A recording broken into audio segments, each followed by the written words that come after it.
What about breakfast ma'am? Breakfast అనేది అంటే జనరల్‌గా బ్రేక్‌ఫాస్ట్ అనేది భయంకరంగా తినాలని, లంచ్ కావాల్సినంత తినాలని, అండ్ డిన్నర్ అసలు తినకపోతే మంచిది. ఒక గ్లాసులు మజ్జిగ తాగి పడుకో. అంటే దానికేదో సామెత కూడా ఉంది. మీకు తెలియంది కాదు. హ్మ్. ఏదో బ్రేక్‌ఫాస్ట్ మహారాజులా తినాలని ఏవో యాహ్! యాహ్! సామెత కూడా యాహ్! చెప్తూ యాహ్! ఉంటారు. Is it right dinner ma'am? Should be like a popper. Yes. కానీ హ్మ్. అది ఓకే. హ్మ్. కానీ ఏంటంటే దానికి ఇప్పుడు ఒక్కొక్క రిక్వైర్మెంట్ వేరు. యాస్ అవునండి. నేను అవును. చెప్పినట్టుగా హ్మ్. హ్మ్. మనిషికి అవసరాన్ని బట్టి ఉంటుందండి. యెస్. అది అందరికీ వర్తించదు. ఓహ్! ఏజ్ వైస్ గూడా చూసుకోవాలి. హ్మ్. హ్మ్. డైజెస్టిబిలిటీ ఇప్పుడు చిల్డ్రన్‌లో ఉన్నంత 30 ఇయర్స్ వాళ్ళకి కూడా యెస్. 30 ఇయర్స్‌లో ఉన్న వాళ్ళలాగా 60 ఇయర్స్ అట్లా ఉంటుంది గదా! ఆబ్వియస్లీ అంతే కదండీ. దాన్ని బట్టి మార్చాలి. అంతేగాని హ్మ్. అది అందరికీ వర్తించడం అనేది కాదు.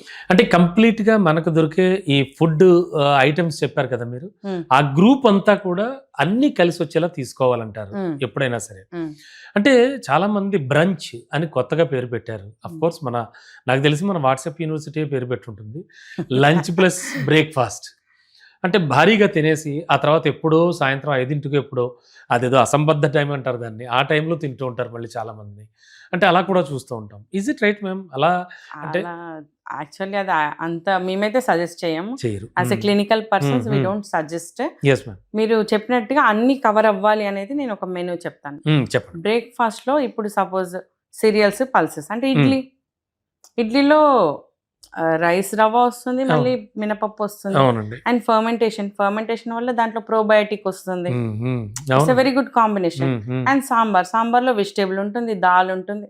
అవును. లైక్ ఆల్ మీకు అవును. కావాల్సిన ఆ టైంకి కావాల్సిన న్యూట్రిషన్ అంతా అందులో ఉంటుంది. మనకొచ్చేస్తుంది. Yes ma'am. And south Indian breakfast is proved as a healthy healthy breakfast break మనది. మనది. యెస్ అండి. అందులో సద్దన్నం కూడా ఇంక్లూడెడ్. హ్మ్. హౌ ఎందుకండి కోవిడ్ టైమ్‌లో చద్దన్నం, ఉల్లిపాయ ముక్కలు పెట్టి యెస్. వై ఇచ్చిన because it's a good probiotic. It's a hmm. Gut friendly bacteria. Oh! మన గట్ ఫంక్షనింగ్‌ని పెంచుతుంది. అంటే ఓహ్! దానివల్ల ఏంటి? ఆ!